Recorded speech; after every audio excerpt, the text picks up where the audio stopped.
Hello people, this is Individual, welcome to Quasimorph. So you've heard about the game and you bought it or are about to, but you have no idea what's going on when you go into missions and you die a lot. This is basically what we will be doing here. What I'm trying to accomplish with this playthrough is just giving you some context around which you can build upon and which hopefully can make you succeed better at this game. With that in mind, I don't think going in with an unfair mindset or just recording unfair will be what we're trying to do here. To that, I think the best thing to do is actually to get into normal and even do the tutorials and incorporate gaming snippets as we get going. You can see we do have the console enabled, we also have floating convex text, we have the mod configuration menu and display movement speed. These are just quality of life things in case, well, the console, in case we find a bug and we have to finish one mission, which can happen. This is an early game after all. Floating combat text because I like to see the injuries I'm doing to my enemies. And display movement speed just saves so many clicks. So without further ado, let's get going here. The history of humanity is written in tears and blood. Liars, tyrants, idealists, they all tried to bring happiness on the edge of a sword. We waited for liberation from the shackles of fate, and were ready to go through the last judgment for it. Not for the glorious death for the eternal kingdom, love, or the Lord, but for a way to step off the path of suffering. But when the apocalypse came, we shrugged our shoulders and started profiting from it as usual. The creatures lurking in the depths of space didn't seem scarier than our own world. Armed with the hope that the darkest hour comes before dawn, we try to survive until the first rays of the sun.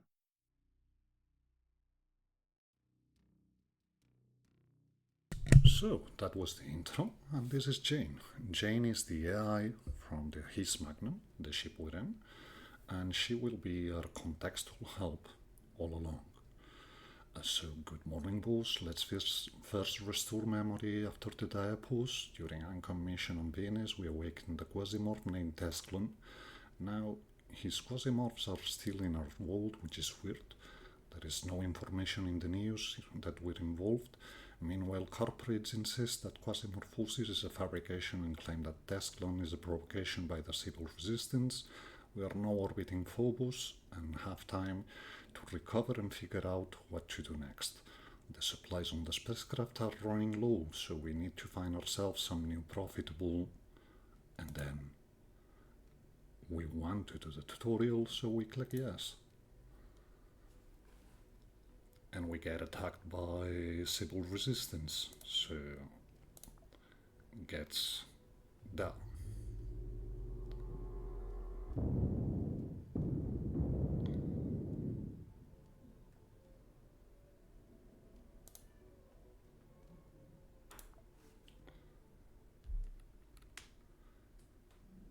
So we can use mouse or keyboard to move, that's the usual stuff.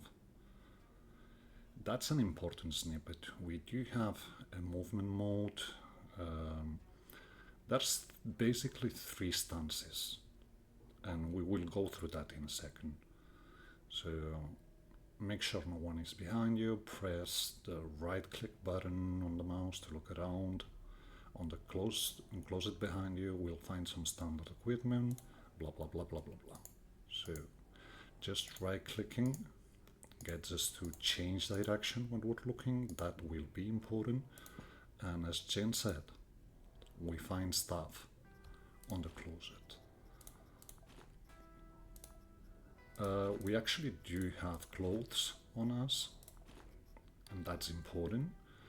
However, our clothes just give us protection to cold, poison, and shock, with a bit of blunt, but the blunt is coming mostly from a sneakers. If we go to a t-shirt, we see we're losing poison, we're losing shock, and we instead get more cold protection and more blunt. So let's actually swap, and with the jeans, all the same. This is it. We could also have used either G or the take all button, and we would have got it. So, leave the cabin and head to the elevator. It's in the room across to the east. We need to eliminate those bastards that are attacking us. So, on the movement stances, if you look here, we are on walk mode now. We have 2 actions, but we can swap that either by clicking on the different buttons or just by using X and Z to get there. On the 1 action point mode, we just get 1 action per turn, but we notice hidden enemies and inventory and actions are free. On normal mode, we have 2 action points and that's it. And on run mode, we have 3 action points, we get reduced accuracy, and we are unable to do inventory and actions. Let's get back into walk mode and get here. We use 1 action to open the door and we keep exploring. If we press T, we can get information about the mission kind and request evacuation. Evacuation is done by elevator or shuttle, but right now we have nowhere to retreat. So if we go to T, the mission is clear. We have to clear our floors of the Magnum from invaders. And we have apparently 3 places to go: the med block, the armory, and the engine room. We're seeing a container here. That's a vending machine, so let's go there.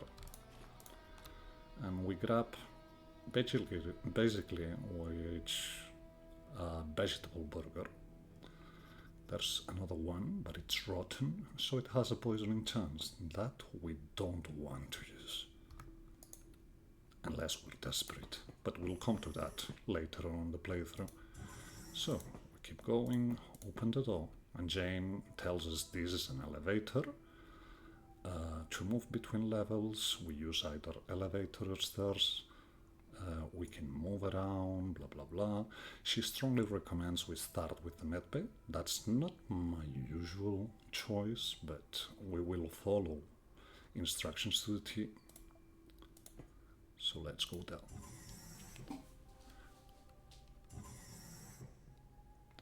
This is medbay, where the bioprinter is located. Perfect place to remind you about your health. If your health reaches 0, you will die. If your prime threshold reaches its limit, you will skip an action. Damage you receive can lead to injuries or limb loss. Keep an eye on that. Take a close look at the health interface by pressing Edge. So we will do that. I'm sending a signal to your computer about a new wound. You need to fix it. To do this, press left click on the medical kit on your right, then select the injured body part. That was nasty. So we got a fracture. And as medical goes, we've got a splint and a bandage. Well, this being a fracture, we want to use the splint. So we right click on the splint and we use it. We also have an infection, but on our inventory we do have antibiotics. Antibiotics are key in the early game until you learn to manage it better. So what we will do is just ingest those antibiotics, and just like that, the infection is gone. The infection would also have gone if we had healed our injury, but that's something that will come in handy later. In some extreme cases, you can perform an amputation. To do this, select Amputate in the context menu of a sharp object and choose the body part. Note that you can't bandage yourself while in sprint. Normal, it is an action, so you can't do it while you're sprinting. So, let's take a look around. Looks like we have empty containers all around. And we have places to go, so let's get going. Well, our fracture didn't heal. We have two options now. We could just leave it like that, or we could use that bandage, but I don't want to use the bandage. So what we're going to do, and that's also an important part of the game, is just disassemble what we've been given.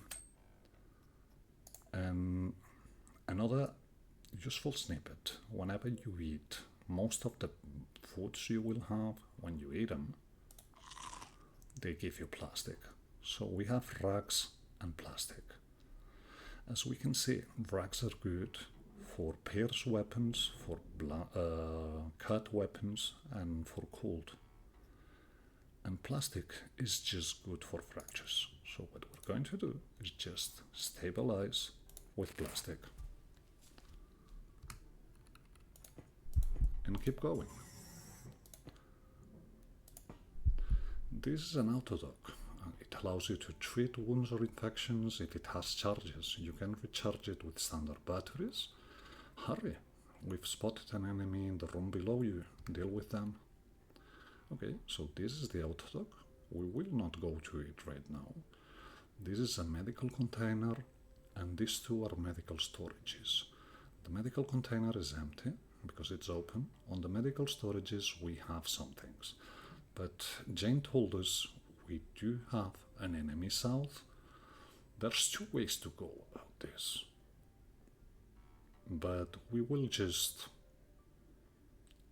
play with no extra game knowledge. So we keep moving and we open the door. Oh, look! Well, it turns out opening the door with our last action point was a bad move. What I want to do now, bear in mind, we're very likely to hit these shots because we do have a weapon with a laser sight. Laser sight is very helpful in the sense that within the effective range of the weapon, the accuracy is locked to 95%, but critical hits are disabled. So even though the game tells us we're a bit out of range, we shoot. And we make 16 damage, which is about the minimal range of our weapon. We could stay here and shoot again, but instead we've seen standing here is a bad idea. So what we'll be doing now is actually break line of sight so that she isn't able to shoot at us. Another interesting snippet is we can go into run mode if we have available. We don't now because we're actually injured in the knee, so we can't go running. With that in mind, we just advance, and it turns out the raider must be either in one of these tiles we cannot see, so we back again. And now that we have her in plain sight, we just shoot, reload, and we see what she has. So we have cool shades, and the rest we don't care much about. So we just dismantle it. Let's go looking though. She came in with a pot. And that's it. Our fracture didn't heal, so now it's a good scenario to just click here. And we have two options on the Autodoc. Use the Autodoc or heal all wounds. Now, use Autodoc, it just heals HP. Heal all wounds removes all wounds and conditions you have, except a few ones, but we'll cover those when we find them. So we will heal our wounds. We've consumed one charge from the Autodoc, and our fracture is gone. That means we can go into run mode again if we need. Okay, on the storage we do have a bandage and we do have sorbent. Sorbent is another way of solving infections. If you see the antibiotics, they deal with infection and poisoning. Sorbent is a bit different. It deals with infection and poisoning at a lower rate, but it also cures us of alcohol addiction somehow. Just like using a lollipop. So that's interesting, and we will keep that in mind. On the other storage we do have sorbent, and we do have an ointment which is good for shock, cold. It stabilizes a wound and it gives us regeneration. It also reduces frostbite by 20%. That seems handy, so let's get it.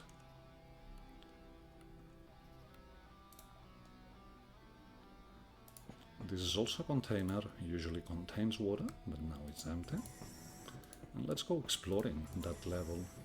Here we have the bioprinters, where all the clones are stored. These are server racks.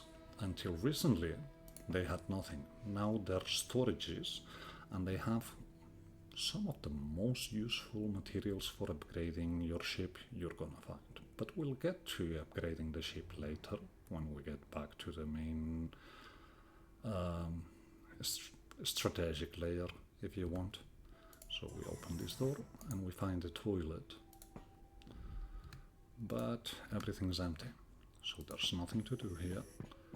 We can't interact with the clones, so we just get going. We've cleared one level, so we go to the next one. Here's the arsenal.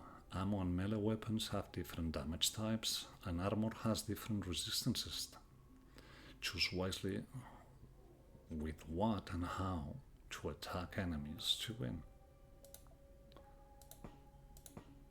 So we open the door and keep going. Let's make sure your weapon is loaded and ready. To reload your weapon, you press R. If the ammo is in the tactical vest slot in the middle of the screen, press the corresponding quick access slot key, and reloading will take fewer turns. You have two weapon slots. You can quickly switch between them by clicking the image of the active weapon in the top left or by pressing S. Right now we only have one weapon and it's fully reloaded, so it's not a biggie. What we will do though is the game wants us to go there. So what we'll do is get into sprint mode. I suggest hiding behind cover to make it harder for enemies to hit us. To do this, stand on the highlighted square. The cover can stop a bullet if you're not shooting directly from behind it. If your shooting trajectory intersects the cover, it will be highlighted in red.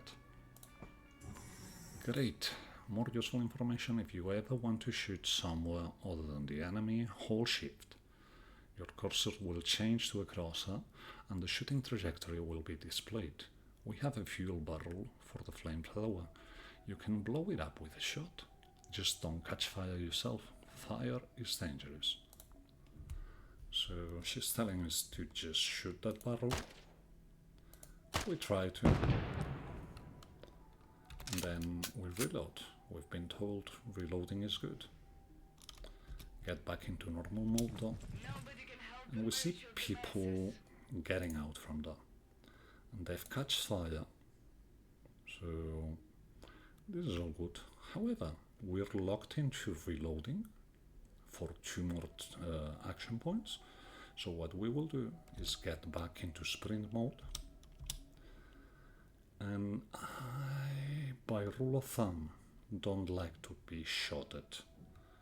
So we have 2 firing modes. We have single fire mode and we have rate of fire, full auto, even with a pistol. So what we will do is just shoot. And just like that. Well, what she's telling us is what we've just done. So we have shooting modes. We hover the cursor over the different shooting modes to see the advantages and disadvantages of each. As we've seen, with rapid mode we fire 4 bullets. We spend 4 ammo. And we don't have a bonus to our accuracy. However, we were within normal range. So as per the laser sight, we have the accuracy reduced to 95%. So there's really no case in where you want to be shooting 1 bullet unless you're short on ammo, which is going to be rarely. That being said, let's reload and let's explore the level. We have an empty ammo container and a weapons case in which we find a border FN. That's good. The border FN is a shotgun, and as shotguns go, this is an effective one. We have a collimator. Collimator reduces the damage fall off by 12%, meaning this weapon is going to be good at range even 8-9 if we need it. It also has knockback and knockdown, but we'll get back to those when they happen.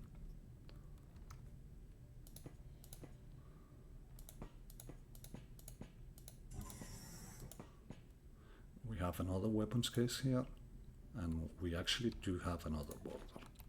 So let's go for it. I mean, it's not bad to have another weapon. We also will go check on the guys, and we see they have canned food. So canned food gives us 1000 cals, and the veggie only gives us 400 cals. Choice is clear. We go eat the lower one and we store the new one. Right now our best doesn't give us, as Jane suggested, reload speed, but that's okay. I mean, that's just a way to make access quicker. We could slot the slugs in here. Slugs are good for the border FN, but what we will do also is just scrap everything this gun has on them. That gives us the usual materials, and we see we have a spring from the weapon, and there's also some glass from the sunglasses they carried. We keep the spring. The spring can repair our weapons. It's not the best repair material, but it's a repair material if you ever need one. Here we have more slugs, that's good, and we have a different kind of burst.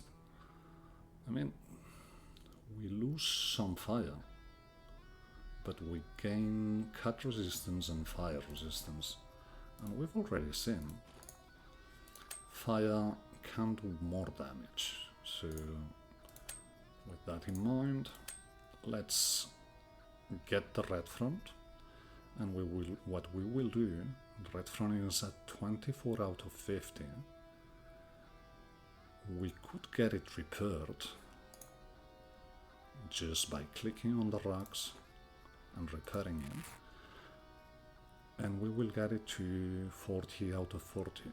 So we gained durability, but we lost maximum durability by doing this. And that's okay. I mean, you want to do that whenever possible. Our shades are in bad condition, but we will change those in a second. We also have a short pipe, but the short pipe, it's only used for crafting. We will get to crafting when we get back to the ship, and for healing robots. And right now we're not bionic nor a robot, so that doesn't do anything at all for us. We keep exploring and we find another drop pod and just empty containers, which means we go to the next level, which is the final level of this tutorial, the engine room. Get into that and get down. Look, someone threw grenades into the machine room. We'll deal with them later. Grenades are used from the utility belt slot. Activate grenade units with the corresponding hotkey or by pressing left click. Once you're done here, hit to the cube-centric engine to the left. So we'll get here. Now we find ourselves with the conundrum of what are we doing?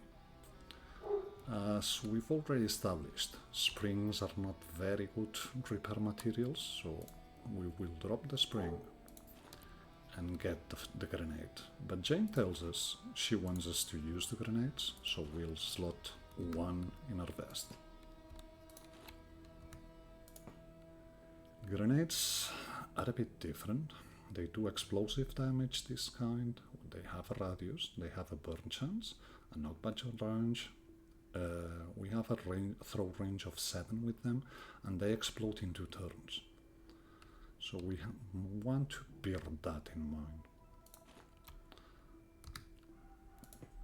We're also seeing something here, MG359. Turns out this is a stationary turret.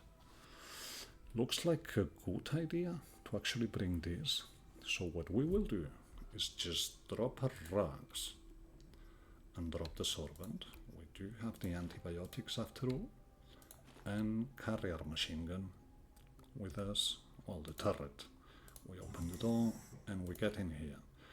Cold Notes have barricaded themselves in the upper compartment. Get ready for a serious battle. Use cover and don't play hero. We have several stationary turrets and mines. They are used in the same way, from the inventory with right click. Opening the context menu, you need to select use. Turret or mine, in this case, will be installed in the cell next to you, in the direction you're facing. Prepare for defense, we have little time. Just in case, the key for skipping a turn is spacebar. It might be useful if you need to wait for a few turns. So, what we will do here is we will get down and face up and use our turret. That gets the turret put here, and Jane told us something about using cover, which we will do, but she also said something about mines. So let's go check here, and it looks like we have FGP Type 7s, which quite sure they are mines. So let's grab those. And I was going to do something very stupid, and it's probably not even worth it doing for explanatory. I was going to place mines on the doors, but let's not do that. So we get into cover and we just get into wait mode and let some time go. Destroy them before they blow the cube-centric engine. Use everything. I've already told you, the goal is to protect the Magnum, which is our ship. So, There's people coming. We've been told that. We might want to toss nades. However, by doing so, we've just wasted a turn.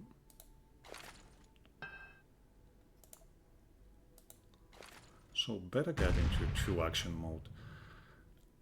There's throw variants. As you've seen, I was aiming here, but the nade went further.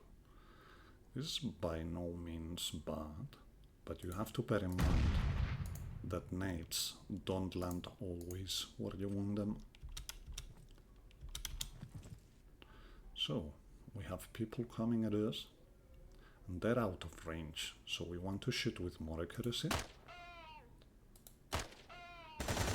And we can see we're doing reduced damage to them. We did 7 and whatever was the other one, 8. So ideally we want to wait for them to come closer to us. Our turret doesn't care though. That's better. That's still some damage fall off, but it's just making our shots do more damage. So we go with that. Well, that was the tutorial. We've basically saved and we don't get to loot the people in that. The Magnums has sustained minor damage. Basically it won't affect the functionality of the equipment and crew, so we can go where we want and do what we want. The system is open to us.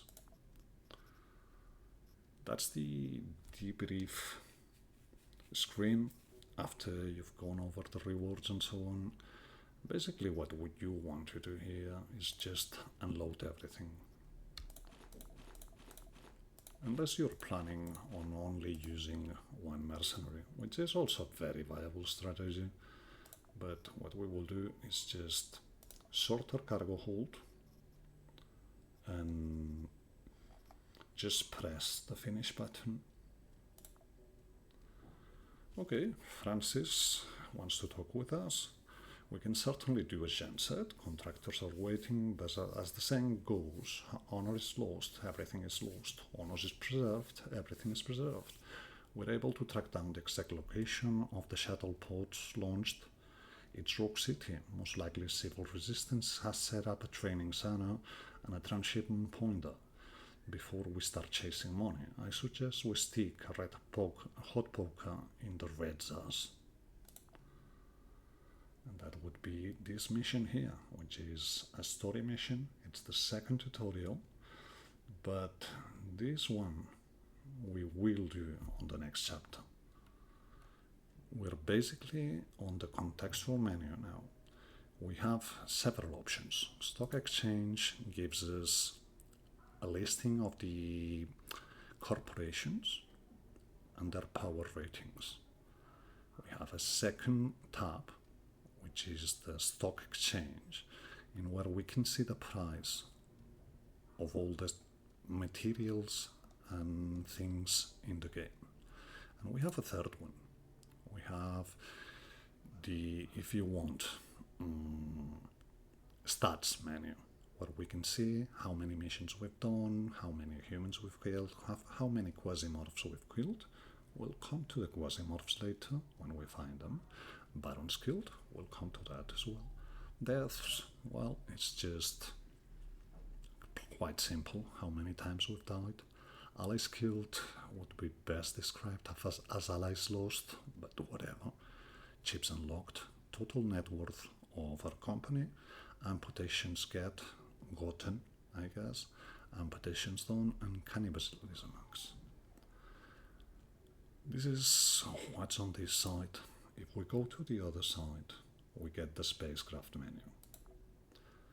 This is the HIS Magnum control screen. From here we can access the list of clone operators and the cargo hold on the top right corner of the screen.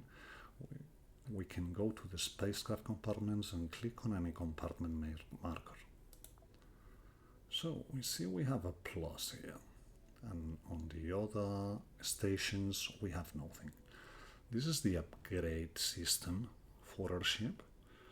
And basically what the game is telling us is that on supply we have the materials to make an upgrade.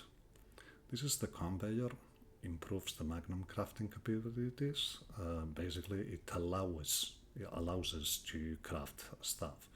So we very much want to make this upgrade. We're saying for the next upgrade we need 3 welding machines or 3 welding machines, and we could go over all of them. It's just upgrade trees. The capacity of a modern spacecraft allows us to produce items directly on board. To produce more simple items we only need a ship.